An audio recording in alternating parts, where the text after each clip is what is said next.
तो शुरू करते हैं। ओके। सो पहले तो आप सभी का स्वागत है इस प्रथम द्वारा आयोजित plumbing made easy at home के इस वेबिनार में। हमारे साथ इस वेबिनार में जुड़े हैं शिवाजी जी और प्रमोद जी, जो कि प्लम्बिंग के एक्सपर्ट हैं। प्रथम इंस्टीट्यूट का प्लम्बिंग का एक अलग से वर्टिकल है। उस वर्टिकल में शिवाजी जी उसके हेड है उस वर्टिकल के, और प्रमोद जी वहाँ पे एजुकेशनल हेड है। और दोनों बहुत दिनों से, बहुत सालों से प्लम्बिंग के इस क्षेत्र में काम कर रहे हैं। तो आज जो हम प्लम्बिंग के बारे में जो जानकारी उनसे जो हमें मिलने वाली है, तो इसके लिए ये दोनों हमें गाइड करने वाले हैं। तो पहले उनका भी इस वेबिनार में हम स्वागत करते हैं। तो प्लम्बिंग से रिलेटेड इस वेबिनार को शुरू करने से पहले मैं शिवाजी जी से कुछ दरख्वास्त करूंगा कि वो कुछ चीजें हमें बताएं इस वेबिनार में। हमें एग्जैक्टली इस वेबिनार को पहले तो रखने का उद्देश्य क्या है, और इस वेबिनार के जरिए हमें क्या क्या नई बातें सीखने मिलेगी और क्या क्या हमें जानने मिलेगा। तो शिवाजी जी, आप कुछ बता सकेंगे?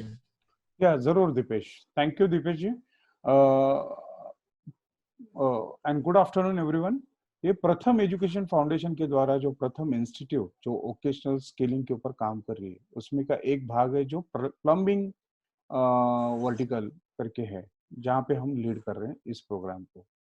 अभी पूरे भारत भर में अभी हमारे कुल मिला के 4 सेंटर्स हैं, जहाँ पे हम लोग रेसिडेंशियल सेंटर मोड में काम करते हैं और अंडर प्रिविलेज यूथ को प्लम्बिंग के द्वारा प्रशिक्षित करके उनको जॉब एम्प्लॉयमेंट और सस्टेनेबिलिटी के ऊपर कॉन्सेंट्रेट कर रहे हैं। Yes, so now will turn up for the plumbing made easy at home, जो प्रथम संचालित हम लोग कर रहे हैं अभी यहाँ पे। इसमें सोच ये है कि आप आपके घर पे क्यों ना खुद से एजुकेट हो। छोटी चीजें पर हमें कभी ध्यान में नहीं आती कि ये सपोज हम करते हैं तो हमारे इमरजेंसी स्तर पर जो भी प्लम्बिंग के दिक्कतें रहेंगी, लाइक हमारा एक टैप है, उस टैप में लीकेज आ रहा है, तो उसमें क्या करना चाहिए।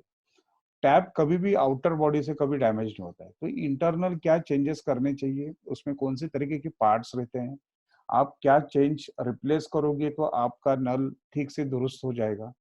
ऐसे टिप्स हैं जो आपको समझने के लिए, आपको एजुकेट करने की एक कोशिश इस माध्यम से की जाएगी।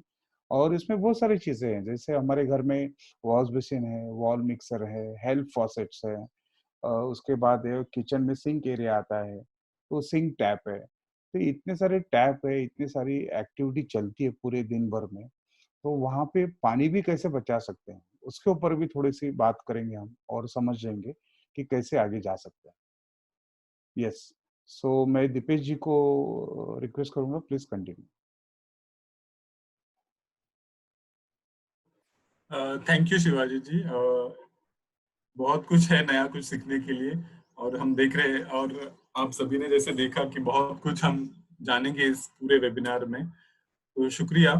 पहले तो हम इस सारे प्लम्बिंग को रिलेटेड जो चीजें हैं उनको रिपेयर करने से पहले तो हमारे पास कौन सी ऐसी चीजें होनी चाहिए, कौन से ऐसे टूल्स होने चाहिए, इनके बारे में थोड़ा जान लेंगे। क्योंकि बहुत बार ऐसे होता है कि प्लम्बर आता है, अपना प्लम्बिंग से रिलेटेड बहुत सारे औजार लेके आता है, तो हमें ऐसा लगता है कि वो सारे के सारे औजार हमारे पास होने चाहिए अगर हमें प्लम्बिंग से रिलेटेड जुड़ा हुआ कोई काम करना हो।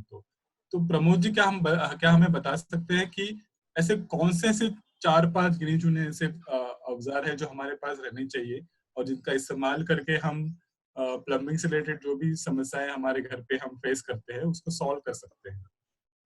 यस यस जरूर।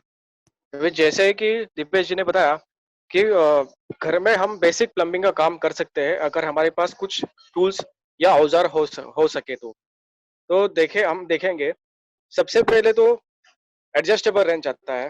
तो एडजस्टेबल रेंच हमें किसी भी टैप को खोलना और बिठाने के लिए काम आता है। टैप के अंदर के स्पिंडल खोलना और टाइट करने के लिए काम आता है। तो एडजस्टेबल रेंच की कीमत है 200 रुपया और इसकी साइज है 10 इंच, 10 इंच की साइज है।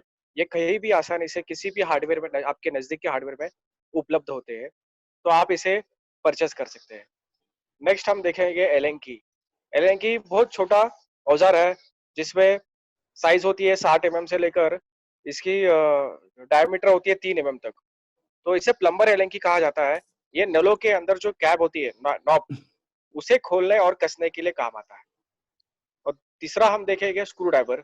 स्क्रू ड्राइवर जनरली एक 7 से 8 इंच वाला छोटा सा स्क्रू ड्राइवर है। ये हम घर में आम कोई भी स्क्रू खोलना टाइट करने के लिए काम आता है।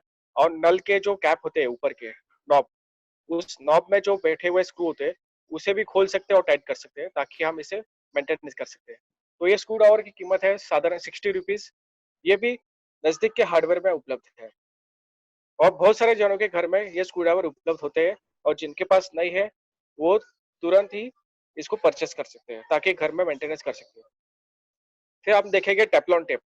टेफ्लॉन टेप एक ऐसा इक्विपमेंट है जो हम नलों के ऊपर जो थ्रेड होते हैं वो थ्रेड के ऊपर लपेटने के लिए काम आता है ताकि हम उसे नल को टाइट करते हैं तो वहां से हमें लीकेज आना बंद हो जाता है। तो टेफ्लॉन टेप बहुत ही इंपॉर्टेंट काम करता है लीकेज रोकने के लिए। इसकी मार्केट प्राइस है 20 रुपीज और ये आसानी से किसी भी हार्डवेयर में उपलब्ध हो जाता है। फिर हम देखेंगे मॉप, जिसे प्लंजर टेक्निकल वर्ड कहते हैं प्लंजर और जनरल वर्ड है इसे मॉप, जो हमें सिंक का ब्लॉकेज निकालने के लिए, वॉश बेसिन से ब्लॉकेज निकालने के लिए काम आता है। ये आमतौर के बहुत सारे जनों के घर में उपलब्ध होते हैं। अगर किसी के पास नहीं होगा तो आप भी इसे नजदीक के हार्डवेयर से परचेस कर सकते हैं। इसकी मार्केट प्राइस है 60 रुपीज। ओनली 60 रुपीज में आप अपने घर के किचन और वॉश बेसिन के किचन सिंक और वॉश बेसिन के ब्लॉकेज निकाल सकते हैं। फिर हम देखेंगे आखिरी इक्विपमेंट जिसे हैंड ग्लोव्स कहते हैं, जो नर्सिंग टाइप में होते हैं, रबर वाले होते हैं, जो मेंटेनेंस करने के लिए, ब्लॉकेज निकालने के लिए हमें इसका इस्तेमाल करना होता है ताकि हमारे नाखून में जाके कोई कचरा ना फंसे और हमारे उंगलियों पे कोई जख्म ना हो। तो ओवरऑल हम देखेंगे तो 370 रुपीज के ये इक्विपमेंट्स है, टूल्स है, जो हम घर में किसी कोने में आसानी से रख सकते हैं और जब भी इसकी जरूरत पड़े हम इसका इस्तेमाल कर सकते हैं। हाँ, तो ये थैंक यू प्रमोद। ये इन्वेस्टमेंट बहुत ही बढ़िया रहेगी। सपोज आप आपके घर में इस तरीके के प्रोडक्ट्स लाके रखते हो, यस तो यस आपको याद है कि प्लम्बर को जब भी हम लोग इनवाइट करते हैं, हम प्लम्बर भाइयों की सहायता तो पक्का कर रहे ही हैं, पर हम आम आदमी जो लोग हैं जिनको समझनी चाहिए कि ये बेसिक टूल्स हमारे घर पे रहेंगे तो बहुत ही बढ़िया तरीके से हम अपने घर की मेंटेनेंस कर सकते हैं प्लम्बिंग को लेके। एक बात है। और एक ध्यान में रखिए कि प्लम्बर जब आता है तो आपको विजिट चार्जेस तो कम से कम 200-250 रुपए देनी होती है। तो क्यों ना हम शुरुआत से ही एक नॉमिनल अमाउंट की 370 रुपीज ही खर्चा होता है, वो भी वन टाइम है। उसके बाद तो आपको सिर्फ रिकरिंग कॉस्ट भी कुछ मेजर नहीं है। तो मैं सजेस्ट करूंगा कि आप इस तरीके के औजार आपके घर पे सदा रखिए जिसके लेके आपको दिक्कतें ना आए। या प्लीज। यस यस जरूर। इससे रिलेटेड मुझे एक थोड़ा सा सवाल था कि अगर 370 रुपीज के में ये सब आ रहा है तो ऐसे और कोई एक दो औजार है जो हमें हमारे पास रहनी चाहिए इसके अलावा, अगर मैं हमारे पास बजट है तो? इसके हाँ इसके अलावा हम मंकी प्लायर ले सकते हैं, जिसे पंप प्लायर कहते हैं टेक्निकल वर्ड में। इससे इसका भी काम होता है, इससे काम होता है कि टैप में से स्पिंडल निकालना, वॉशर निकालना और किसी भी नल को आसानी से बिठाना, मंकी प्लायर कहते हैं। अच्छा, तो मंकी प्लायर उसकी कितनी साधारण कीमत रहती है? उसकी कीमत साधारण 150 रुपीज होती है और ये ओके। आसानी से किसी भी हार्डवेयर में उपलब्ध होते हैं। अच्छा, तो एक मंथली प्लायर लेके तो ये 500 रुपए तक की सारी जो चीजें हैं वो हम प्लम्बिंग के लिए इस्तेमाल कर सकते हैं। शुक्रिया यस यस प्रमोद जरूर। जी। अभी हम थोड़ा आगे बढ़ते हैं, इस सेशन को थोड़ा आगे लेके जाते हैं और देखते हैं कि एग्जैक्टली इस टूल्स का इस्तेमाल करके हम कैसे हमारे घरों में वॉशर बदला जाए। अभी ये बहुत सारे घरों में ये प्रॉब्लम होती है कि नल लीक हो रहा है, नल लीक हो रहा है। तो कई बार एक ही समस्या होती है कि उस नल का वॉशर खराब हो गया है या फिर उसका स्पिंडल खराब हो गया होगा। तो एग्जैक्टली ये वॉशर कैसे बदलना है, ये वॉशर कहाँ पे होता है ये और इसे किस तरह से बदलना है? वॉशर के बारे में अगर आप बताएं तो पहले तो नल के बारे में बताइए कि क्या होता है नल के अंदर। यस, तो जैसे कि टैप आपने देखा होगा, तो टैप के अंदर क्या होता है ये आप इमेज में देख रहे हो स्लाइड में। तो इसमें जैसे कि ऊपर दिया है हैंडल, जो अभी ज्यादातर के नलों में नॉब होते हैं, जिसे नॉब कहते हैं, और उसके जस्ट ठीक अंदर स्पिंडल होता है, जो शाफ्ट उसको शाफ्ट भी बोलते हैं, स्पिंडल भी बोलते हैं, जो हम क्लॉकवाइज एंटी क्लॉकवाइज घुमाते हैं उसको बंद चालू करने के लिए। फिर उसी के अंदर थ्रेड होते हैं, वो थ्रेड के जरिए ऊपर या नीचे होता है। उसी के नीचे आपने अगर देखा तो वहां पे वॉशर लगा हुआ है, वॉशर और प्लेट। प्लेट मतलब उसकी जगह जहाँ पे वॉशर फंस जाता है, उसे लॉक हो जाता है। और ठीक वॉशर के नीचे नीचे नट बोल्ट होते हैं, वो नट बोल्ट के जरिए वॉशर वहां पे पकड़ के बैठ जाता है। तो हम लेफ्ट की ओर देखेंगे, पानी की दिशा, बहने की दिशा लेफ्ट की ओर से है और पानी जाने की दिशा राइट की ओर है। तो लेफ्ट और राइट के बीच में जो वॉशर की जगह है, वहां से पानी का आना जाना दरवाजा का काम करता है वॉशर। मीन्स अगर हमने हैंडल को ऊपर से घुमाया क्लॉकवाइज एंटी क्लॉकवाइज, ये स्पिंडल ऊपर और नीचे करता रहता है वॉशर के जरिए, तो पानी आना जाना ये लेफ्ट और राइट की तरह काम करता है। तो हमने देखा होगा कि हमारे घरों में वॉशर गया, स्पिंडल गया, तो ये ज्यादा करके स्पिंडल और वॉशर में मेंटेनेंस आता है।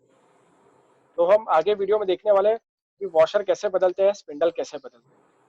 अच्छा, ये वॉशर कितने दिनों तक हम रख सकते हैं, ऐसा कुछ है क्या? मतलब कितने दिनों में यस, खराब होता अगर है? हम यस अगर हम रबर का वॉशर यूज करते हैं तो रबर का वॉशर की लाइफ है 3 से 4 महीना, और नायलॉन का वॉशर लेते हैं तो कम से कम 1 साल लगता है।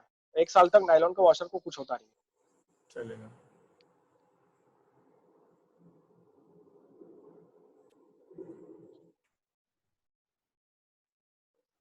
नेक्स्ट अभी हम सभी देखेंगे। को वीडियोस दिख रही है?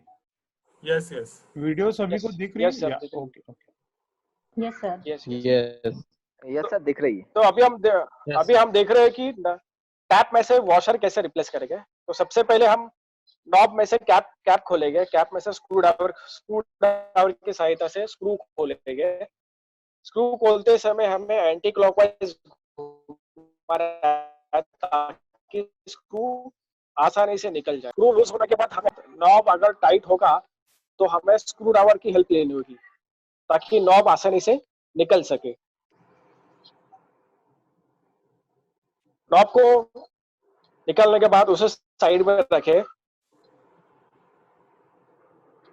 अभी हमें एडजस्टेबल रेंच की सहायता से इस स्पिंडल को निकालना है। तो कैसे निकालना है, पहले एडजस्ट करना होता है, उसके बाद उसको एंटी क्लॉकवाइज डायरेक्शन में घुमाना है। Anti clockwise direction. थोड़ा लूज होने के बाद उसे हाथों से निकाल सकते हैं। ये होता है स्पिंडल।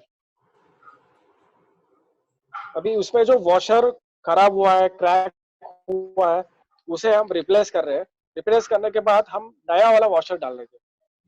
जहाँ पे वॉशर की प्लेट है वहीं पर वॉशर फिक्स करेंगे और वॉशर को अच्छे से प्रेस करेंगे ताकि वो सेट हो जाए स्पिंडल में।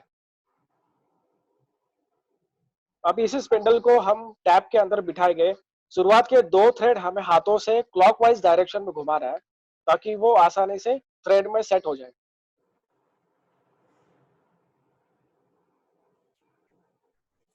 टाइट करने के लिए हमें एडजस्टेबल रेंच का सहारा लेना है और क्लॉकवाइज डायरेक्शन में घुमाकर हमें उसे टाइट करना है।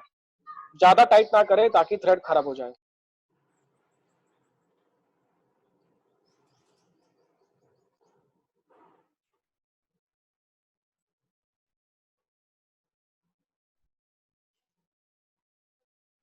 क्लॉकवाइज डायरेक्शन में घुमाएं। टाइट होने के बाद हमें नॉब का चुनाव करना है। नॉब लेते समय इसे स्लॉट में फिक्स करना है। जैसे स्क्रू को बिठाते समय क्लॉकवाइज डायरेक्शन में घुमाएं ताकि थ्रेड मैच करके वो आसानी से नॉब को स्पिंडल में फिक्स करके फिट कर सके। स्क्रू ड्राइवर की सहायता से उसे क्लॉकवाइज डायरेक्शन घुमाएं और नॉब को अच्छे से टाइट करें। फिर कैप को हमें हाथों से ही स्लॉट मैच करके हमें फिक्स करना है। तो इस तरह हमने देखा टैप में से वॉशर कैसे रिप्लेस कर सकते हैं और एडजस्टेबल रेंच का हम कैसे इस्तेमाल कर रहे हैं और स्क्रू ड्राइवर का भी। आप भी इसी तरह इस वीडियो देखकर प्रैक्टिस कर सकते हैं, घर का टैप का वॉशर चेंज कर सकते हैं। यस, जरूर जरूर। रामास्वामी ने कहा है कि सबसे पहले तो आप मेन वाटर का जो कनेक्शन है उसको बंद कीजिए। वाटर मेन जो है, यस यस हाँ, तो यही सबसे जरूरी है कि कोई भी पानी का काम करने से पहले आपकी जो मेन टंकी से आने वाला जो पानी है उसको बंद कीजिए, और बाद में ही आप वॉशर लगाने का या फिर स्पिंडल लगाने का काम कीजिए। नहीं तो फिर हमें यहाँ पे वीडियो पे नहीं दिखाया, तो हम वहाँ घर पे नल शुरू कर दें तो फिर पानी सब जगह पे हो जाएगा। Yes yes yes. Mainline connection हमें बंद करना जरूरी होता है, उसके बाद ही हम ये काम कर सकते हैं। प्रमोद, आप शायद नेटवर्क में ठीक नहीं हो, थोड़ा सा आप कहीं पे शिफ्ट हो जाएंगे तो अच्छा रहेगा, वॉइस पैक हो रहा है। यस यस यस, हाँ रामास्वामी, आप जो कह रहे हैं वो सही है कि हम बहुत बार हमारे हाथ में नहीं होता है, वो वॉचमैन के हाथ में भी होता है। सो यस, एग्जैक्टली कि आपके पानी का जो कनेक्शन है वो बंद रहे और उसी के बाद आप इसका कनेक्शन चालू करें। ये करेक्ट। पूछना और ये इसी के साथ मुझे ये भी पूछना था, ये वॉशर का प्राइस क्या है, कितने कितने को आता है ये वॉशर? यस, अभी ये रबर वॉशर जो होते हैं वो 2 से 3 रुपए में आते हैं, और नायलॉन वॉशर होता है वो थोड़ा सा 5 रुपए में आता है, थोड़ा सा महंगा होता है, 5 रुपीज में आता है। अच्छा, मतलब 5 रुपए का अगर वॉशर है और आपके पास सपोज घर पे 2-3 नल है, तो 4-5 ऐसे वॉशर अगर हम घर पे रखते हैं तो कोई दिक्कत नहीं होनी चाहिए। जरूर जरूर, हम आसानी से इमरजेंसी में इसका मेंटेनेंस कर सकते हैं। और ये तो हुआ वॉशर के बारे में। दूसरा एक आप कह रहे थे कि स्पिंडल करके भी रहता है, तो उस स्पिंडल को भी बदल मतलब इसके बाद ये तो स्क्रू वाला हो गया, राइट? यस, पर ये ऐसे नल हम काफी जगह पे नहीं यूज करते, हम थोड़े अलग तरह के नल यूज करते हैं। आजकल अगर हम सिंक में देखें तो बहुत डिजाइनर टाइप ऑफ नल आते हैं, तो उसका भी क्या आपके पास वीडियो है क्या, वो भी दिखा सकते हैं? यस यस, हमने आपके लिए एक एलेंकी वाला वीडियो भी बनाया है, ताकि आमतौर के अभी ज्यादा से ज्यादा एलेंकी वाला एडवांस टाइप के जो नल है सभी के घरों में लगे हुए हैं, उसके बारे में भी हमने वीडियो बनाए हैं। वो अभी हम अगले वीडियो में देखेंगे, कैसे ओपन करते हैं, स्पिंडल चेंज कैसे करते हैं।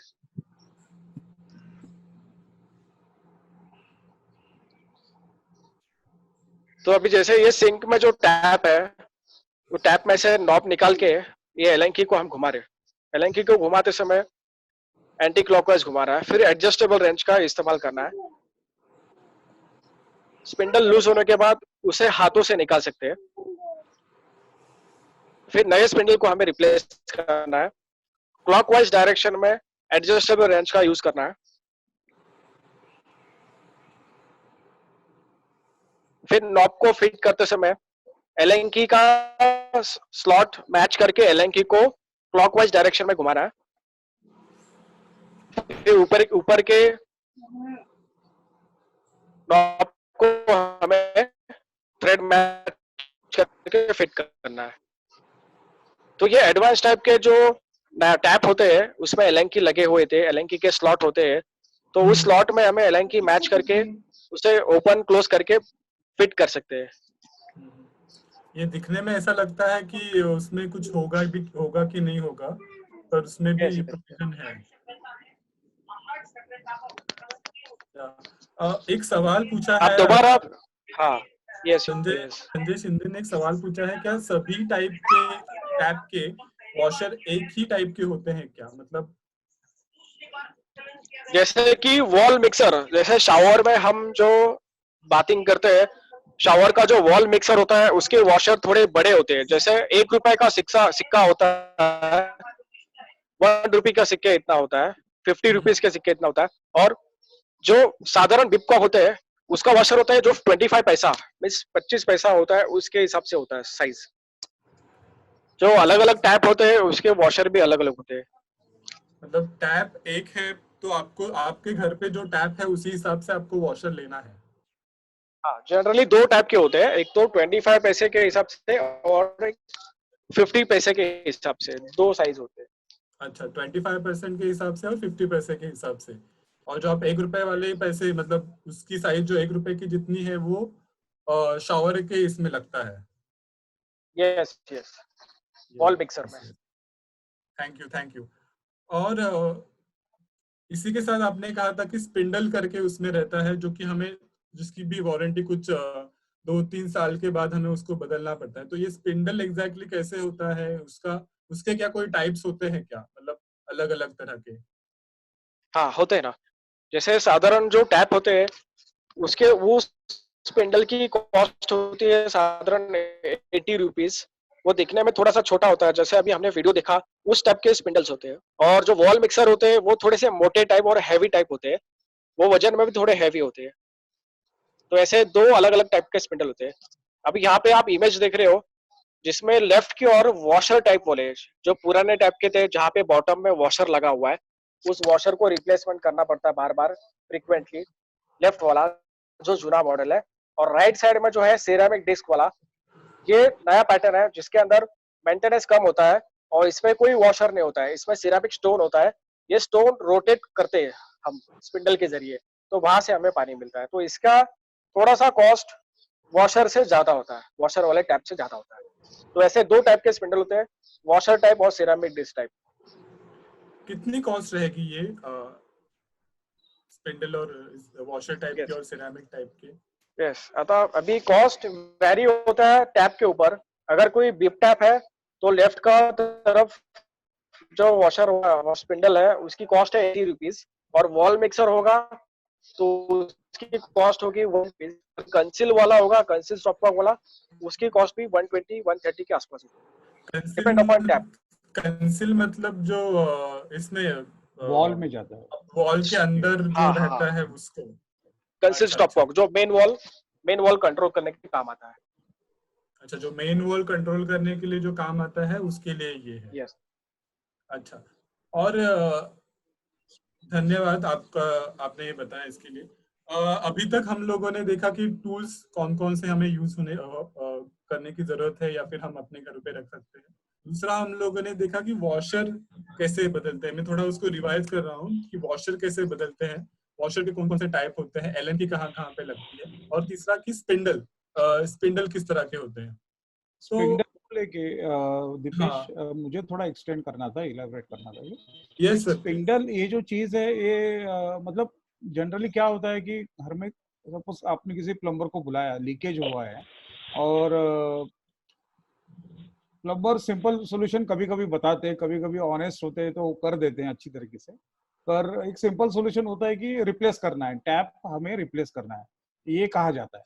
क्योंकि हम अभी भी सोचते हैं कि हमारे घर में सपोज जैकवार के बाद फिटिंग्स लगे होंगे, फिक्चर्स लगे होंगे, जैकवार है, रोका है, पैरीवेयर है, पर्टिकुलर किसी ब्रांड का है, तो अभी हम बोलेंगे यार सेम ब्रांड के प्रोडक्ट को हमें फिर से परचेस करना है और लगाना है, ये चीज होती है। क्यों ना हम ऐसा सोचे कि ये स्पिंडल जो है बहुत ही इंपॉर्टेंट की रोल काम करता है यहाँ पे। आप सपोज आपके टैप का स्पिंडल ही रिप्लेस करते हो तो आपको टैप रिप्लेस करने की जरूरत नहीं पड़ती। एक बहुत ही इंपॉर्टेंट टिप्स है, ट्रिक्स है एक्चुअली ये। क्योंकि आप जब किसी प्लम्बर को बुलाते हो और बोलते हो कि क्या स्पिंडल में कुछ गड़बड़ है क्या, रिप्लेस करेंगे, तो वो थोड़ा अलर्ट हो जाएगा। प्लम्बर भी थोड़ा सोचेगा कि अरे इनको थोड़ा, ये तो एक बड़ी बात है कि नॉलेज शेयर करना, गेन करना। ओके, तो ये अभी जैसे प्रमोद सर ने कहा कि 80 से शुरू हो जाता है वॉशर टाइप में जो प्लम स्पिंडल है। तो एवरेज आप देखेंगे कि एक 5000 का टैप ले लो, फॉर एग्जांपल लग्जरी टैप ले लो एक 5000 का, उसका एवरेज स्पिंडल की कॉस्ट कम से कम 700-800-1000 तक रह सकती है। और वो टैप रिप्लेस करना है तो लेबर कॉस्ट आपको पकड़ो एक पर्टिकुलर 1000 रुपीज, 800 समथिंग, और प्लस स्पिंडल की कॉस्ट, स्पिंडल भी नहीं टैप की कॉस्ट एक साधारण एवरेज सेम 5000 रुपीज का नया टैप परचेस किया, वो इंस्टॉल कर रहे हैं, अदरवाइज इंस्टॉलेशन फ्री। पर दूसरा ऐसा दिखता है कि जो पुराना वाला टैप वो निकल जाता है घर से, उसमें जो है स्पिंडल रिपेयर करके दुरुस्त करके फिर से दूसरों को सर फैसिलिट किया जाएगा, बेचा जाएगा। तो मैं ये सबको थोड़ा सा सूचित करना चाहूंगा कि टैप के जो फॉसेट्स रहते हैं और जो बाहर की जो बॉडी रहती है वो बॉडी कभी डैमेज नहीं होती है, मोस्ट प्रॉब्ली तो डैमेज नहीं होती है, लॉन्ग टाइम तक चलती है। जो भी होता है वो अंदर के साइड होता है, क्योंकि हम बहुत टाइम नॉब ऑन ऑफ करते हैं दिन में, और कोई बच्चे रहते हैं स्लिप हो जाता है, स्केट हो जाता है, तो बिकॉज ऑफ दैट हमें स्पिंडल चेंज करने की जरूरत होती है। तो ये थोड़ा सा हम जागरूक रहेंगे तो डेफिनेटली हमारे पाथ फिटिंग्स को टेकिंग केयर ऑफ कर सकते हैं। प्लीज, थैंक यू या दीपेश। बहुत मतलब बहुत पते की बात कही आपने कि जरूरत नहीं है कि आपको पूरा का पूरा नल का ही पूरा चेंज करने की जरूरत है। सिर्फ स्पिंडल चेंज कर दिया या फिर वॉशर अगर चाहिए तब समय रहते, अगर वॉशर या स्पिंडल अगर चेंज कर दिया तो हमारा नल भी नए जैसा ही हो जाएगा। जरूरत नहीं है कि आपको पूरा 5,000 का नया ही नल लगाने की। धन्यवाद। तो इसी बात को लेके थोड़ा आगे बढ़ते हैं हम। ये तो बात हुई हमारे नलों के बारे में कि उनको कैसे बदलना है और क्या करना है। दूसरी बड़ी समस्या घरों में आती है वो कि ब्लॉकेज की।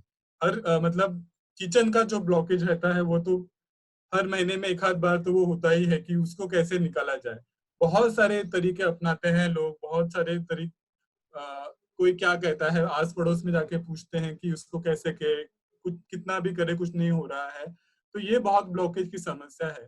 तो थोड़ा अगर हम इसके ब्लॉकेज की समस्या के बारे में आप प्रमोद जी अगर आप हमें बता सके कि कैसे कैसे एक एक यहाँ पे जो दिख रहा है पीपीटी में, ये तो मुझे लग रहा है कि शावर का कोई तो चित्र है। या सही है? शावर रोज, या शावर रोज कहते हैं इसे। तो तो ये आमतौर पे सभी बाथरूम में लगा होता है शावर रोज, जो हम बाथिंग करने के लिए, स्नान करने के लिए इसका इस्तेमाल करते हैं।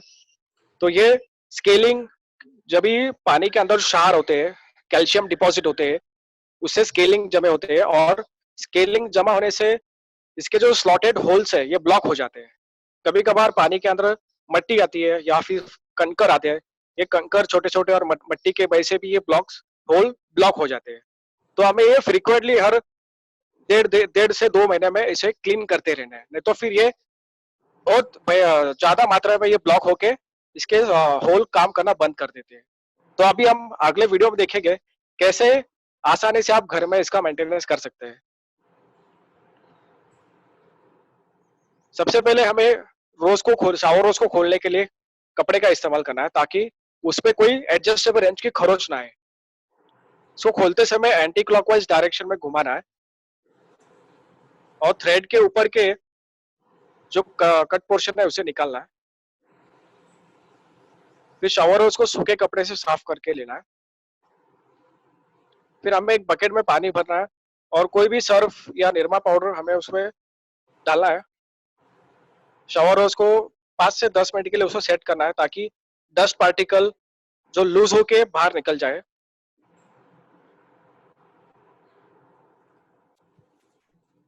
पाँच से 10 मिनट के बाद उसको निकालना है। फिर हमें हमारे घर में जो सुई होती है, पिन होती है, सेफ्टी पिन होती है, उससे हम ये सारे स्लॉटेड होल को चेक करना है।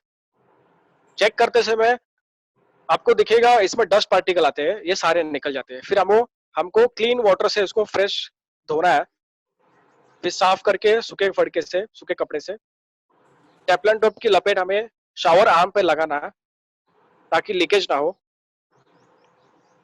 फिर शावर रोज को हमें आसानी से क्लॉकवाइज डायरेक्शन में हाथों से घुमा के टाइट करना है।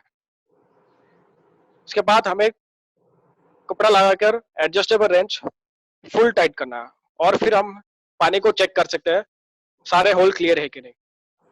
इसी तरह आप भी अपने घर में शावर रोज का ब्लॉकेज का मेंटेनेंस कर सकते हैं।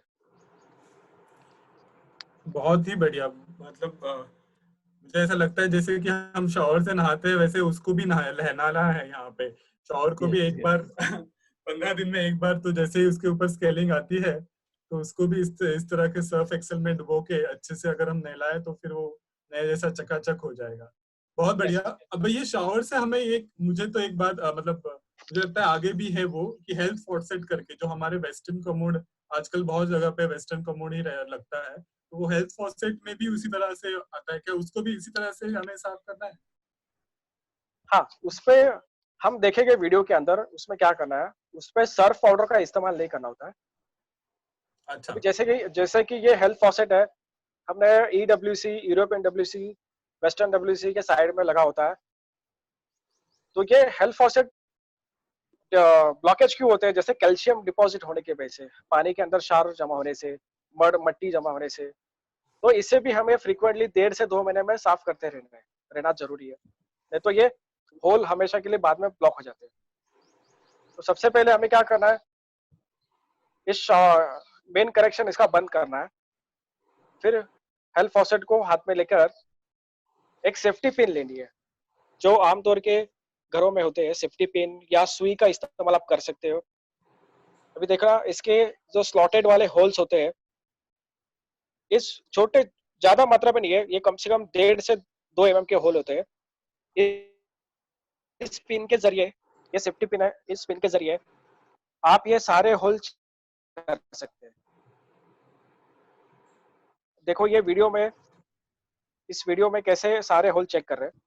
चेक करते समय इसके जो डस्ट पार्टिकल है, मड्स है, वो निकल जाते हैं। कैल्शियम डिपॉजिट होता है, वो भी निकल जाता है। धीरे धीरे करना है, सारे होल को चेक करना है।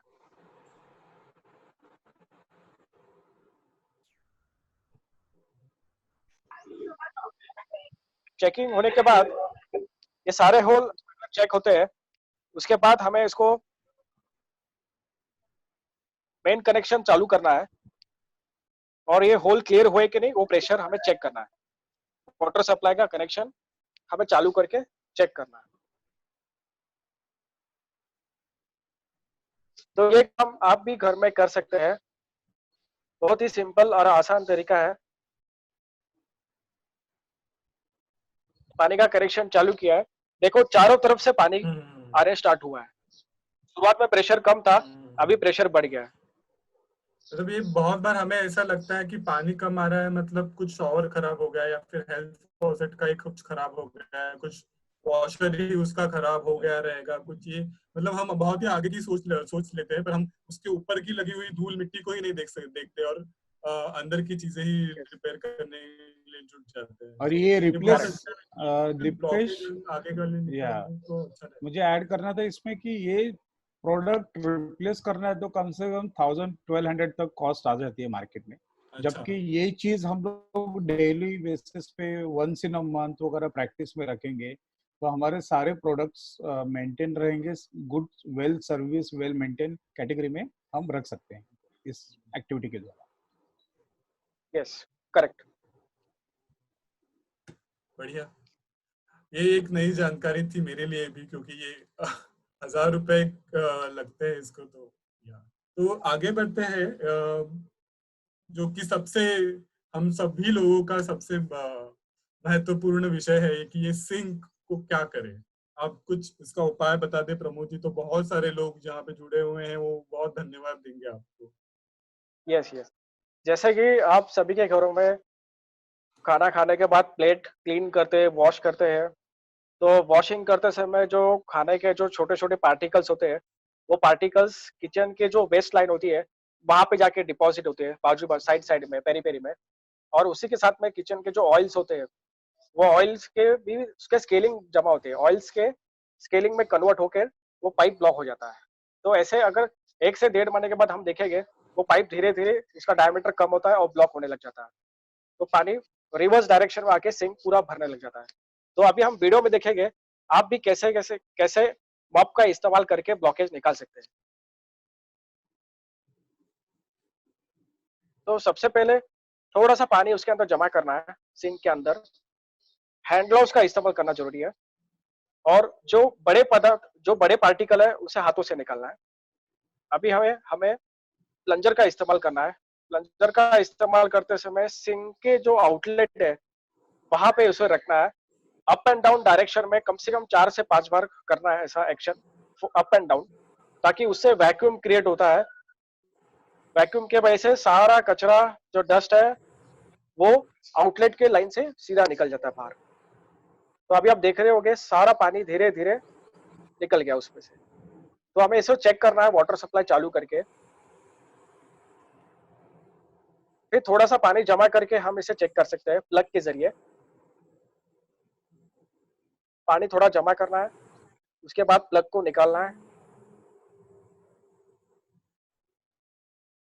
पूरा पानी ड्रेन हो गया है।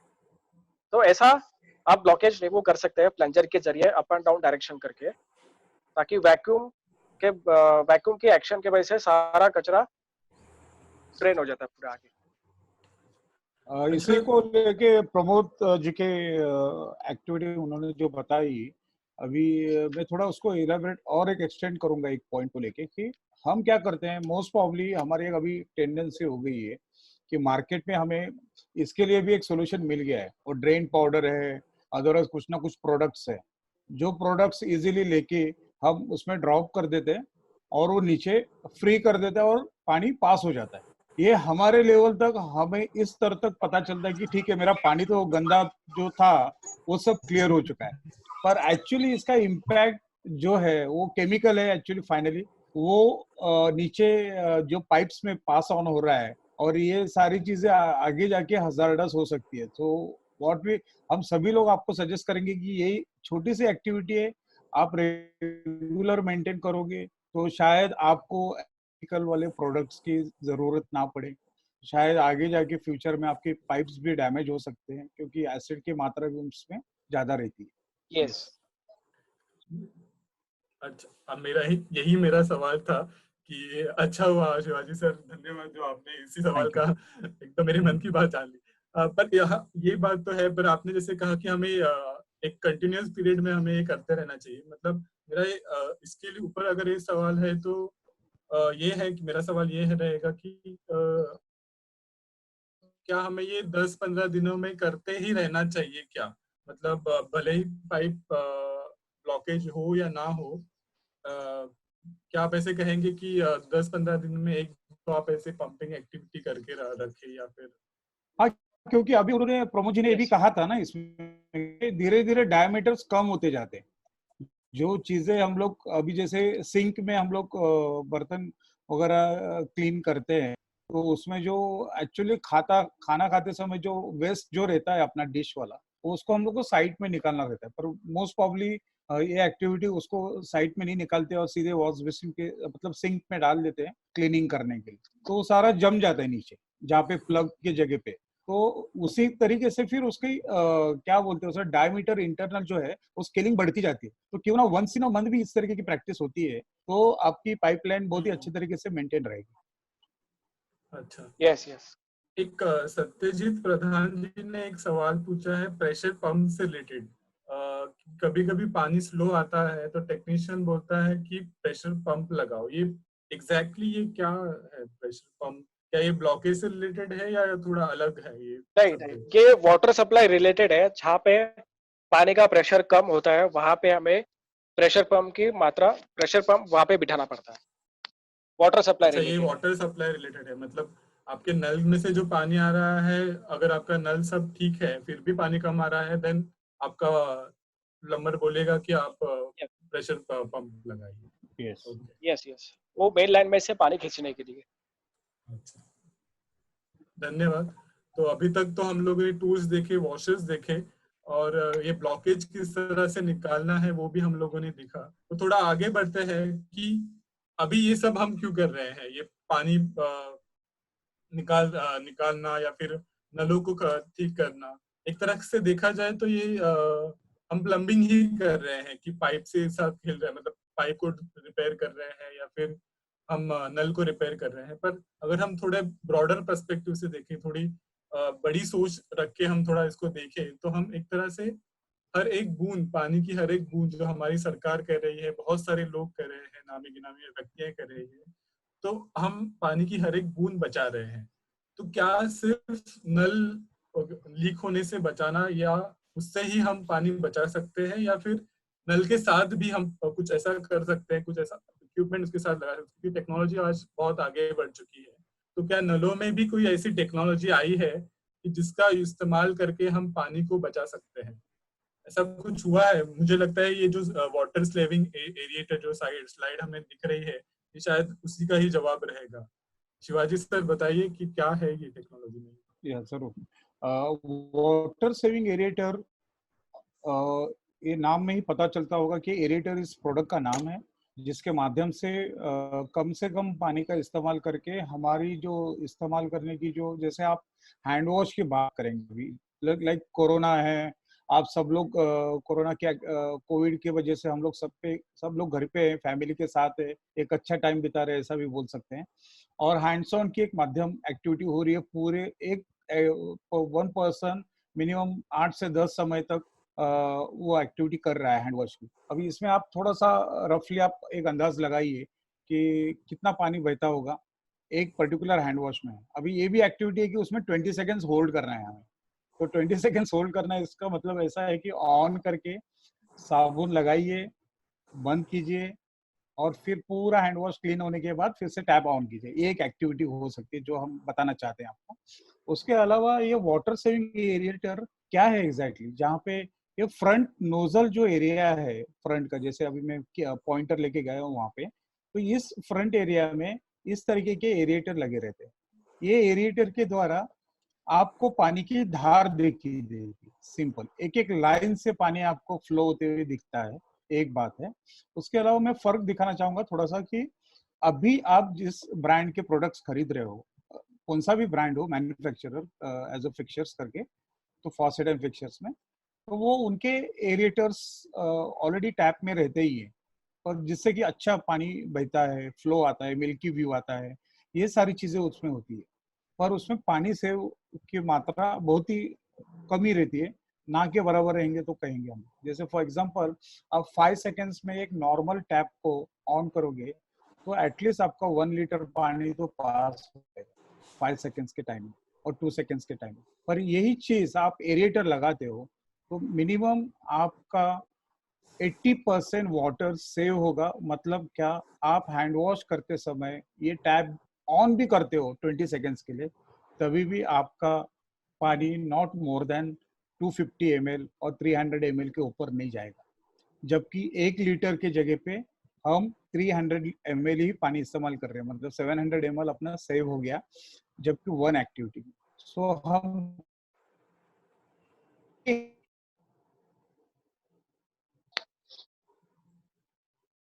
और कॉक है सिंक में, किचन एरिया में, वहां पे लगता है। अभी सबको ये पता है कि किचन में लगाएंगे तो फिर कुछ लोगों के घर पे सर्वेंट्स आते हैं, बर्तन घिसने वाली बाई आती है, तो पानी तो फास्ट चाहिए मुझे, तब तक मैं काम नहीं करूंगी, ये सारे सवाल आते हैं। पर आप एज अ ओनर करके आपको सोचना चाहिए कि ये पानी सही जा रहा है क्या, क्योंकि हर एक बूंद में हमारी प्यास बुझने वाली है, ये हम सभी को ध्यान में रखना है, एक बात है। और दूसरी बात ऐसी है कि हम हर समय देखते हैं बाहर कि अरे पानी बचाओ, पानी बचाओ, सेव करो, हम इजीली हमारे स्टेटस पे भी रखते हैं कि don't waste water and everything. क्यों ना हम शहरों से शुरू करें, ये इस तरीके के एरिएटर की प्रोडक्ट हमारे घरों में, वॉश बेसिन में, सिंक में, अलग अलग पॉकेट्स में लगाएंगे। से हम शुरुआत कर रहे हैं कि ये पानी बचाव करके लोगों को बताने की कोशिश कर रहे हैं। जैसे मेरे घर में भी मैंने लगाया हुआ है, वॉश बेसिन में भी और सिंक एरिया में। उससे मैं देख रहा हूँ कि करीबन अभी तक तो एटलीस्ट मैंने हजारों लीटर पानी तो सेव किया है इस माध्यम के द्वारा। तो ये बहुत ही इम्पोर्टेंट चीज है जो हम सभी को अडॉप्ट करनी चाहिए। ये नई टेक्नोलॉजी है और इस नई टेक्नोलॉजी के साथ सिटी बेस्ड लोगों ने ये समझना चाहिए कि मेरी जिम्मेदारी है पानी बचाना, मुझे वाटर सेवर एरिएटर जैसा एक प्रोडक्ट लगाना जरूरी है जिससे मैं पानी बचा पाऊं और नेक्स्ट जनरेशन के लिए मैं कुछ अच्छा कर पाऊं। यस, प्रोडक्ट्स के बारे में प्रमोद सर आप थोड़ा डिटेल में बात करेंगे तो बेहतर है। यस यस, बहुत अच्छा सर ने बताया। इसमें और एक खासियत है कि ये पानी फिल्टर का भी काम करता है। जैसे कि पानी के अंदर बहते समय कुछ डस्ट पार्टिकल होते हैं, कुछ कंकर होते हैं, तो वो कंकर ये एरेटर के मुंह पे जाके फंस जाते हैं। तो उस एरेटर को भी हम क्लीन कर सकते हैं, आसानी से हाथों से खोल सकते हैं। तो हम महीने में एक बार इस एरेटर को खोलना है ताकि उसके अंदर के जो कंकर फंसे हुए उसे निकाल सकते हैं। तो हमें ये फिल्टरेशन का काम भी करता है इस एरेटर के माध्यम से। तो अभी इसमें 2 पार्ट होते हैं, मेल और फीमेल। कुछ टैप के अंदर जो इंटरनल थ्रेड होते हैं वहां पे ये मेल वाला बैठता है, कुछ टैप के बाहर थ्रेड जो होते हैं वहां पे ये फीमेल वाला एरेटर बैठ जाता है। तो ऐसे 2 टाइप के एरेटर होते हैं, मेल वाला और फीमेल वाला। इसमें फ्लो भी अलग अलग प्रकार के होते हैं, रेन फ्लो होते हैं, फॉग फ्लो होते हैं, मिल्की फ्लो होते हैं, ऐसे अलग अलग फ्लो के टाइप में एरेटर अवेलेबल होते हैं। तो अभी हम एक छोटा सा फ्लो मतलब फ्लो, सॉरी मुझे ये फ्लो मतलब फ्लो, जो पानी का जो बहाव है, जो तो हाँ रेन हाँ मतलब बारिश के पानी की तरह दिखेगा, फोम मतलब गाढ़ा, ऐसा ऐसा ऐसा कहना है आपको, राइट? हाँ हाँ, यस यस, और मिल्की मतलब दूध जैसा दिखेगा। दूध जैसे, अच्छा, जैसे कि वो अगर आप मॉल में गए हो तो वो मॉल में जिस तरह से पानी आता है वो मिल्की वाला हो एग्जैक्टली, गया। Correct correct, thank you. Yes. तो अभी इसमें अभी हम एक वीडियो देखेंगे। इस वीडियो में एरेटर कैसे बिठाते हैं, पानी की किसके और कितनी बचत होती है, वो हमें देखने मिलेगी।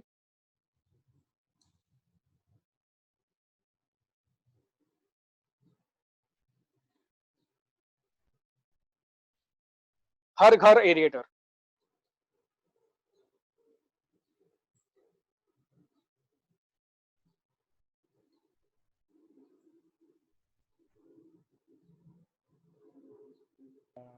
सुनील शिवाजी सर, आपकी तरफ से म्यूट हटाएंगे तो आवाज आएगी sir. Thank you.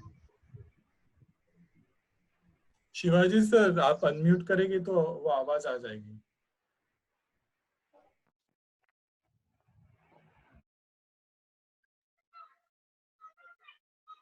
I'm really sorry. Hello, आवाज आ रही है? हाँ आ रही है। So we'll start again. Yes.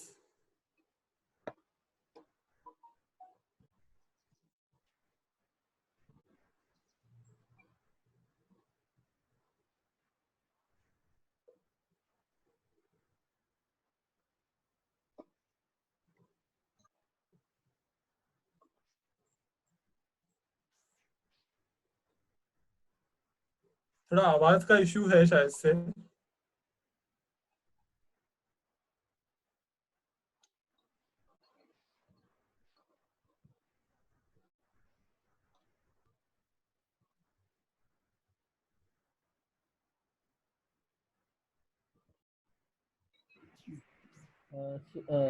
Excuse me sir, sir video की आवाज नहीं आ पा रही है, तो ये वीडियो मैं यहाँ से शेयर कर देता हूँ सर।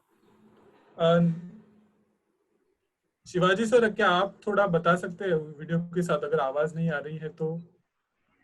या जरूर। या हेलो अ, सर। जरूर। सर। मैं हेलो, हाँ सर, मेरी नवनीत बोल आवाज आ रही है सभी को? हाँ हाँ हाँ हाँ सर, आवाज आ रही है। आवाज आ रही है, यस यस, पर आ रही वीडियो है की आवाज, आवाज नहीं आ रही है। आ रही है आवाज।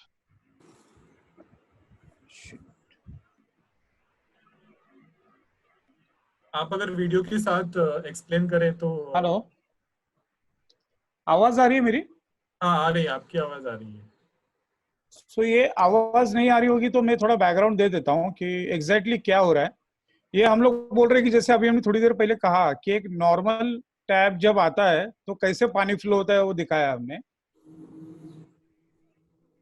यस। और पर्टिकुलर टाइम में हम लोग काउंट कर रहे हैं 6 सेकेंड्स में कितना पानी पास हो रहा है नॉर्मल वाटर टैप से। तो हमने जहां पे मार्किंग किया उतना 6 सेकेंड्स में पानी पास ऑन हुआ है। ओके, तो अभी ये एरेटर जो रेगुलर कंपनी का लगा हुआ था उसको हम लोग निकाल के हम दूसरा जो एरिएटर है वाटर सेवर एरिएटर उसको इंस्टॉल कर रहे हैं। हाथ से ही कर रहे हैं, ज्यादा कुछ इक्विपमेंट की जरूरत नहीं पड़ी उसको। और ये फीमेल टाइप है या मेल टाइप है सर? प्रमोद, हाँ, ये मेल टाइप बोला है, मेल टाइप, मेल टाइप। अच्छा, मेल टाइप है, इसके लिए बाहर से उसको ट्रेड है। और ये कैप लगा के हम लोग अभी ये इंस्टॉल करेंगे। ये एरिएटर है जहाँ पे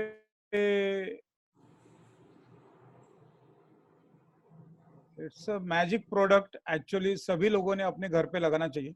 मैं सभी लोगों को विनती करूंगा जितने भी लोग जुड़े हुए हैं कॉल पे, और इसको हाथ से फिर से इंस्टॉल कर सकते हैं आराम से। ट्रेड है, ट्रेड को लेके हल्का सा फिट थोड़ा सा टाइट करोगे, फेयर इनफ।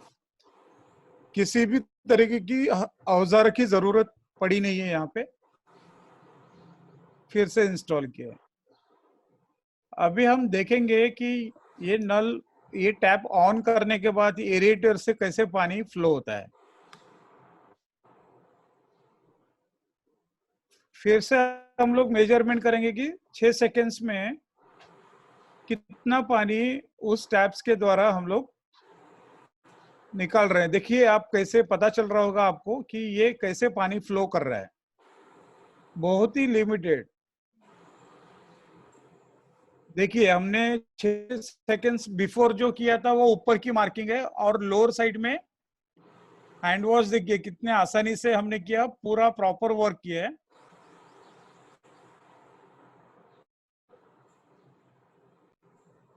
हमने ये कहा कि ये एरिएटर हर घर में लगे, हम सभी के पास लगे, और हम सभी लोग पानी बचाओ के आंदोलन में जुड़ सकते हैं व्यक्तिगत स्वरूप पे, व्यक्तिगत रूप में। तो ये हमारी एक कोशिश है कि हम सभी लोग वाटर सेवर एरिएटर जैसी नए टेक्नोलॉजी को अडॉप्ट करें, और ज्यादा से ज्यादा वॉश बेसिन के एरिया में, किचन सिंक के एरिया में, टैप्स में भी, अलग अलग टैप्स में भी आप वाटर सेवर का एरिएटर इंस्टॉल कर सकते हैं। Thank Yes. यू। दीपेश जी, ये जैसे कि हर एक चीज की कॉस्ट होती है, तो इसकी कॉस्ट क्या है? अभी रेंज जो है अलग अलग रेंज है। कुछ प्रोडक्ट्स, अभी ये जो प्रोडक्ट था ये प्लास्टिक फाइबर के क्वालिटी में था, पर कुछ स्टील्स में भी निकलते हैं, कुछ अलग अलग प्रोडक्ट मटेरियल के ऊपर डिपेंड है। पर आप मार्केट में अदरवाइज गूगल करते हो तो यू विल गेट राइट अच्छे प्रोडक्ट्स भी आपको मिल जाएंगे। जो वाटर एरिएटर स्वरूप में होनी चाहिए वो महत्व की बात है। उसमें अलग अलग ट्रेंड है, अलग अलग क्वालिटी है। वो तो अभी शुरुआत जैसे देने के, एक टैप को सपोज एक एरिएटर लगाते हैं तो करीबन उसकी ये जो हमने लगाई थी अभी, तो उसका कॉस्ट है करीबन 80 रुपया। एक टैप के उस फॉसेट्स का अपना एरिएटर का कॉस्ट है। एक सिंगल वाटर सेवर एरिएटर की कॉस्ट 80 रुपया, जो हमने अभी वीडियो में दिखाई थी आप। यस। तो 80 रुपए में आप बहुत सारा पानी, जो कि जिसकी कीमत बहुत ज्यादा है, वो बचा सकते हैं। दूसरा मुझे ये देखते देखते सवाल आया मेरे मन में कि ये जो आपने जो नल दिखाया वो काफी नए तरीके का है। तो आप दोनों में से कोई भी अगर इस सवाल का जवाब दे सके तो बेहतर होगा कि अगर वो पुराने नल काफी जगहों पे अभी भी है, इसमें शायद से ये फैसिलिटी नहीं है कि आप उसको में एरिएटर लगाए, तो उन नलों के लिए कुछ कर सकते हैं क्या? उसमें उसके लिए कुछ अलग से कुछ कर सकते हैं क्या? यस, कर सकते हैं। जैसे कि हमने अभी शुरुआत के वीडियो देखे थे, नल में से वॉशर कैसे बदल सकते हैं। तो जब भी हम नल खोलते हैं, तो नल खोलने के बाद जो थ्रेड वाला पोर्शन होता है ना, वहां पर हमें वाटर सेविंग एरिएटर का वॉशर आता है। वाटर सेविंग के वॉशर आते हैं, तो वॉशर वहां पे हम लगा सकते हैं और नल को अच्छे से फिट कर सकते हैं।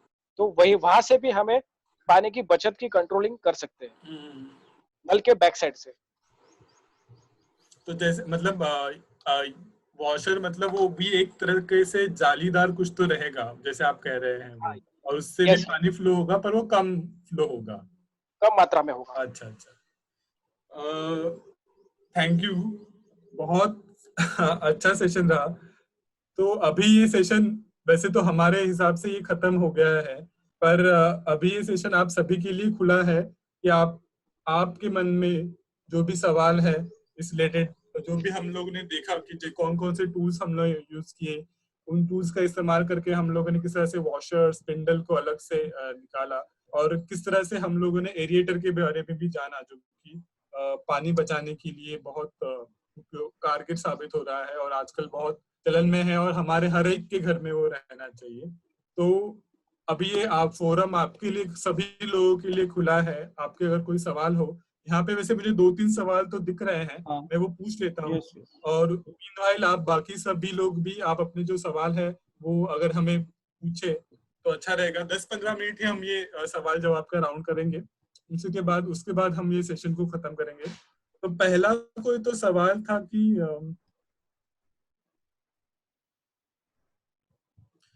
सर कई बार पानी की टंकी खाली हो जाती है, श्वेता जी का सवाल है, खाली हो जाती है तो नलों में एयर फंस जाती है और टंकी फिल करने के बावजूद भी नलों से पानी नहीं आता, तो उसका क्या रीजन या फिर उसके लिए कुछ सोल्यूशन है क्या? यस, तो सबसे पहली बात, टैंकी का जो आउटलेट होता है ना, ठीक आउटलेट के पास एयर का पाइप होता है, एयर पाइप बोलते हैं उसे। अगर उनके पास टाकी के आउटलेट में एयर पाइप अगर कनेक्ट हुआ नहीं रहेगा तो एयर ब्लॉकिंग हमेशा उनको आता रहेगा।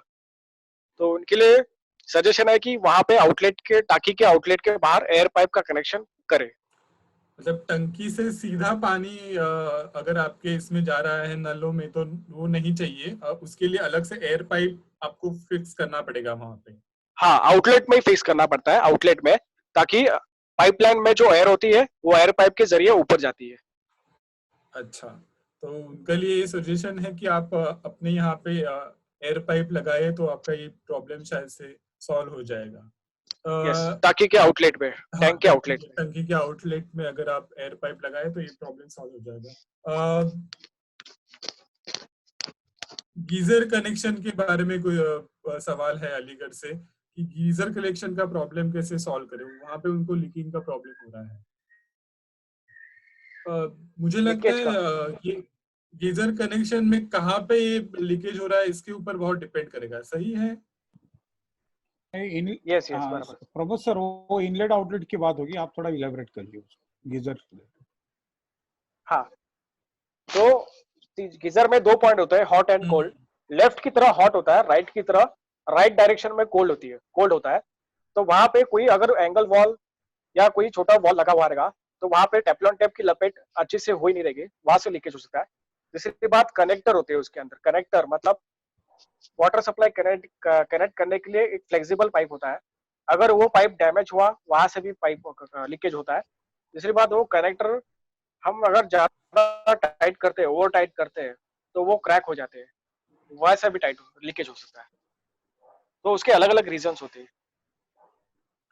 एक तो मतलब वॉल खराब की वजह से या फिर वो सही से लगा नहीं हो उसकी वजह से एक रीजन है।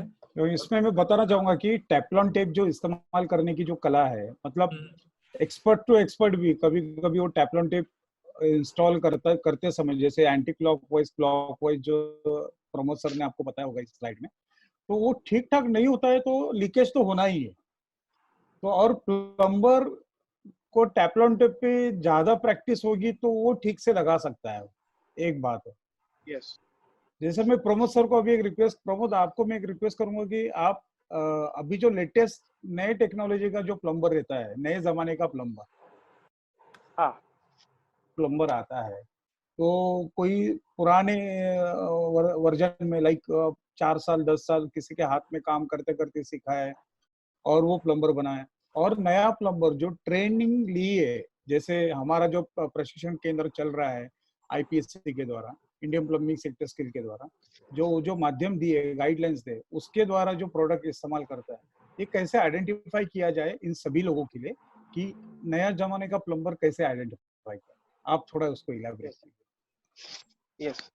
अभी आप लोगों ने देखा होगा, कि पुराने प्लम्बर कैसे आते हैं। उनके पास जो टूल किट होता है, एक बोरी होती है, एक बोरी में सारा सामान भरा होता है। और अभी के जो प्लम्बर है उनके पास प्रॉपर टूल किट होते हैं, टूल किट कैरी करके आते हैं। दूसरी बात, पुराने प्लम्बर सेफ्टी के बारे में ज्यादा ये रखते नहीं, फॉलो नहीं करते सिस्टम्स, प्रोडक्ट सेफ्टी और खुद की सेफ्टी भी। अभी के प्लम्बर्स में जो सीखे हुए हैं, उनके पास जो एजुकेटेड होते हैं, सेफ्टी यूज करते हैं, प्रोडक्ट की भी और खुद की भी सेफ्टी इक्विपमेंट यूज करते हैं, जैसे हैंड ग्लोव्स यूज करते हैं। और पाइप रेंच, बहुत सारे पुराने प्लम्बर है वो पाइप रेंच का इस्तेमाल करते हैं नल को खोलने के लिए। उसमें कई बार नलों के ऊपर खरोच आती है, स्क्रैच आती है, और नल वो धीरे धीरे खराब होने जाता है। तो नए प्लम्बर जो है, एजुकेटेड प्लम्बर है, वो एडजस्टेबल रेंच का इस्तेमाल करते हैं, और कपड़ा, पहले कपड़ा लगाते हैं फिर एडजस्टेबल रेंच लगाते हैं, ताकि उस टैप पर कोई खरोच ना आए। तो आपको पहचानने में आसानी होगी कि ये पढ़ा लिखा प्लम्बर है या अनपढ़ प्लम्बर है। ये थोड़े से 3 चीजें तो मैंने ये आपको बताई। सर, ये जो एडजस्टेबल रेंज, प्रमोद, ये एडजस्टेबल रेंज है, ये रेंज, ये हाँ, प्रोडक्ट रहेगा तो आप थोड़ा सा तो आइडेंटिफाई कर सकते हो कि प्लम्बर कुछ करेक्ट। गिने चुने प्रोडक्ट्स औजार लेके आता है तो उसमें क्या लेके आ रहा है, थोड़ा सा भी आपका दिमाग लगा सकते हैं, और शायद आपको भी थोड़ा आपका नॉलेज गेन होगा कि ये सारे एक्टिविटी के द्वारा कौन सा प्रोडक्ट नए जमाने का प्लम्बर क्या होगा। Safety, hand gloves, training, basic training, थोड़ा सा ड्रेस कोड है, ग्रूमिंग है थोड़ी बहुत, और प्रोडक्ट जो नए टूल्स आ रहे हैं अभी, जैसे प्रमोद सर ने कहा कि नल के ऊपर रैशेज आ जाते हैं ना, वो मतलब अच्छा 5000 का टैप है आपका, उसको वो प्लम्बर पुराना इक्विपमेंट टूल लेके उसको उसके ऊपर काम कर रहा है, तो उसकी पूरी शाइनिंग निकल जा रही है। उस शाइनिंग के पैसे दिए आपने मार्केट में एक्चुअली, जैकवार हो, रोका हो, पैरीवेयर हो, करेक्ट। तो वो खराब ना हो, इसके लिए हमें भी थोड़ा सा प्रिकॉशन लेना चाहिए कि प्लम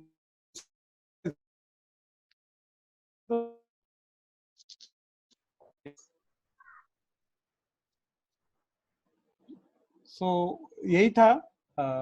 हाँ Deepesh ji please continue. Yes, thank you. और मुझे लगता है एक आखिरी सवाल है कि मोटर में अगर एयर फंस गई तो क्या करें? मोटर में एक प्राइमिंग का, जहाँ पे प्राइमिंग पॉट, प्राइमिंग का एक कनेक्शन होता है जहाँ पे पानी भरा जाता है और एयर निकाला जाता है। तो अगर मोटर का जो इनलेट होता है, वो इनलेट में अगर हवा गई हो या हवा एयर ब्लॉक हुआ रहेगा, तो हमें सबसे पहले सक्शन पाइप होता है, इनलेट पाइप, उसको पानी से फिल करना चाहिए। और उसका बॉटम में जो फुटवॉल होता है, वो फुटवॉल कोई कचरा फंसा है या कोई उसमें कंकड़ आया हुआ, उसे हमें साफ करके फुटवॉल में पानी भरना है, सक्शन पाइप में पानी भरना है और पंप में पानी भरना है। फिर वहां से हम सारे हवा निकाल देंगे और पंप का जो प्राइमिंग का कनेक्शन है उसे बंद कर देंगे, फिर स्टार्ट कर सकते हैं, ताकि उसके अंदर कोई एयर जमी नहीं रहे। एयर के वजह से वो एयर ब्लॉक होता है और पंप चालू नहीं होता है। तो हमें सक्शन पाइप जो सक्शन पाइप जो होता है, इनलेट पाइप, उससे पूरी तरह हेलो हाँ हाँ, सुनाई उसे दे रहा है, पूरी, सुनाई दे रहा है हाँ, उसे। यस यस, तो फिर हमारा वो कभी पंप एयर ब्लॉक नहीं होगा। Thank you. वैसे thank you Pramod ji, thank you Shivaji ji. वैसे तो बहुत सारे सवाल हैं लोगों के आ रहे हैं, पर अभी हम इस सेशन को खत्म करते हैं। पर खत्म करने से पहले मैं चाहूंगा कि संतोष जी ने हम सभी के साथ फीडबैक फॉर्म शेयर किया है, तो आप सभी लोग, मैं गुजारिश करूंगा कि वो फीडबैक फॉर्म भरे, क्योंकि हम चाहते हैं कि इस तरह के वेबिनार और भी होते रहें। और ये वेबिनार तो हम लोगों ने सिर्फ शुरुआत के लिए किया है कि शायद लोगों के मन में ऐसे कुछ सवाल होंगे कि वॉशर कैसे कैसे बदला जाए या फिर स्पिंडल कैसे बदला जाए। पर आपके मन में और भी कई सारे सवाल होंगे प्लम्बिंग से रिलेटेड, आपके रोजमर्रा की जिंदगी में से रिलेटेड, प्लम्बिंग से रिलेटेड, तो वो हमें जानने हैं। और क्या हम उसके ऊपर इस तरह का सेशन कर सकते हैं या नहीं, अलग अलग एक्सपर्ट के साथ आपकी बातचीत हम इसमें कर सकते हैं या नहीं। तो ये आगे जाके इस वेबिनार का और क्या क्या स्वरूप हो सकता है, ये आपसे ही हमें जानना है। तो ये फीडबैक फॉर्म जरूर आप भरिए। और उसके भरने के लिए वो जो फीडबैक फॉर्म की जो लिस्ट, ये लिंक आपने शेयर की है संतोष जी, वो जाके आप जरूर भरिए। अगर आप कुछ सुझाव हो, आपको कुछ लिखना है इसके बारे में, तो स्क्रीन पे दिख रहा है। तो जैसे कि आप देख सकते हो कि आपके फीडबैक और इन्फॉर्मेशन आप shivaji.kadam@pratham.org पे लिख सकते हैं। इसके साथ साथ ये जो आपने जाना इस पूरे सेशन में, अगर आप घर पे ट्राई करते हो तो उसकी कुछ फोटोज या फिर उसके कुछ वीडियोस अगर आप बना के हमें भेज सके, तो ये बहुत हमारे लिए बहुत इंकरेजमेंट की बात होगी, ये बहुत हमारा हौसला बढ़ाएगी। तो जरूर हमें आपके फोटोज, आपके फीडबैक्स, आपके सुझाव जरूर हमें शेयर कीजिए। और घर पे रहिए, सुरक्षित रहिए, और हम फिर से मिलेंगे, ये हमारी इच्छा है। शिवाजी सर, आपको कुछ कहना है? और नो, एक छोटी सी कोशिश थी जो हमने यहाँ पे आज आपके सामने प्रेजेंट करने की बात की। तो आई होप कि we will meet next and you कि इन दिस कॉल, इस जूम कॉल में हमारे इंडियन प्लम्बिंग सेक्टर्स के काउंसिल के भी रिप्रेजेंटेटिव जुड़े हुए हैं, कुछ अलग अलग सेक्टर्स के काउंसिल से भी इस जूम कॉल में लोग जुड़े हुए हैं। So that's welcome, thank you everyone. और हम देख रहे हैं कि पार्टिसिपेशन का नंबर हमारा 100 के नीचे नहीं गया है still, we are still in 116। So I hope कि सभी को कुछ ना कुछ सवालों के जवाब मिले हैं, और आगे जाके हम फिर से कंटिन्यू करेंगे उसको। Thank you thank you sir. Thank you everyone. Thank you to all Thank you, the sir. plumbing team. Thank you, Thank you. thank you, sir.